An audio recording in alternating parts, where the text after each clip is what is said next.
From the time you've been here, have you seen much in the way of unity and cooperation, or have you seen more division since you've been here?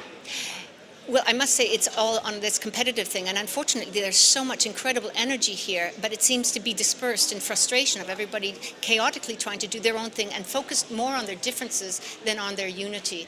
We are all one species, and if we don't start pulling together and acting as one species and saying that we all have to collaborate and look at what we have in common, and that is the health and well-being and the survival of our species, and put aside all our different weaknesses or strengths and say, no, I'm more important. No, we need to take this for us, and just say, no, we either are able to resolve this problem, and this is our big challenge to the human species. We either will go extinct from this, or we will be able to adapt and evolve and survive. Okay, thank you. Anushi, we're seeing, or as doctors, you are seeing the effects of climate change in patients that you're seeing in various parts of the world. Well, yes, definitely, which is one of the reasons I'm here, because as a doctor seeing patients every day, you find that there is an increment, an obvious, unmistakable increment in morbidities and mortalities that are related to climate change. I come from Nigeria, where on average you have 1 to 2 oil spills every day, and then you're seeing patients coming down with diseases that you can associate with the hydrocarbons that are a part of petroleum products that are spilled onto the ground. And in addition to that, you find that when this oil is spilled, some of the oil spills in Nigeria date as far back as 1950, and they're still there on the ground. So this oil, and on the waters as well, this oil keeps emitting greenhouse gases for as long as it takes for it to be cleaned up, because it's all made of greenhouse gases, chlorofluorocarbons they're called. Now, in some places in Nigeria, groundwater has more than 900 times acceptable levels of benzene. Benzene is a chemical well known worldwide as a cancer-causing agent. And other compounds also from petroleum, like toluene, which is known to cause problems in babies. It's a known teratogen. That means it is known to be responsible for birth deformities and all kinds of other problems. And then you've got women in their early 30s reaching menopause in those parts of the country, and that's unusual. Early menopause can also be associated with petroleum products. So you see these things, and they force you to think about what else you can do aside from just sit back in clinics and wait for them to present. What else can you do on the preventive side of things to reach out to the world, and to reach out to these patients on a personal level so that they can protect themselves, and to reach out to the world on this platform here to tell them that 2020 is too far away, and the Kyoto Protocol ending next year calls on us, all of us, to come up with something to replace it today.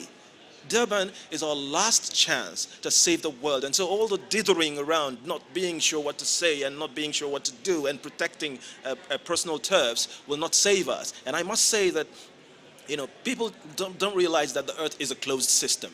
Now, what you do in China, what you do in America will affect somebody on a faraway island somewhere. That island can sink into extinction unless people do things properly, and let people not think that, okay, if I can go to Nigeria and spill oil, then it doesn't affect my family in Holland. It will affect your family in Holland, because it's a closed system.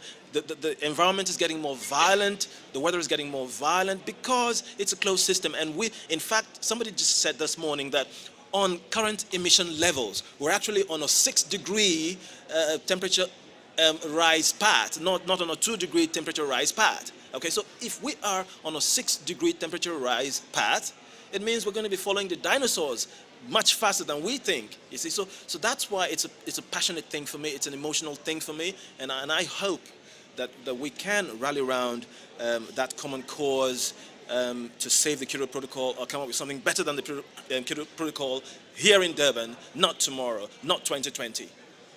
And in the meantime, we're going to be seeing an increase, or you as doctors will be seeing an increase in patients at clinics and hospitals with the ailments caused by the effects of climate change. Definitely. I mean, and this is why I am one of those so passionate about us moving away from dirty energy. I mean, after the Gulf of Mexico oil spills, I followed trends in America of new diseases, emerging amongst those exposed to the chemicals that BP, that Shell spilled over the Gulf of Mexico. So, and that was in the short term. In the long term, there will be other diseases, maybe not so well covered in the media, that will be there as a result of the Gulf of Mexico oil spills. Now they were fast about trying to clean up the Gulf of Mexico oil spills. Now think about places like Nigeria, where they spill oil with impunity, don't bother to clean up anything, and these oil spills have been there for 50 years and more. And then you've got, it's a closed system. I keep saying that. People from Nigeria emigrate to the United States of America, settle down there, have families, and so on. So let nobody think that, okay, we've got national issues to protect, national boundaries to protect. Those national boundaries only exist in our heads. In reality, we're all the human race, as has been said, we're all part of the same body. So we must realize that if anything is happening to the food, it's affecting the whole body.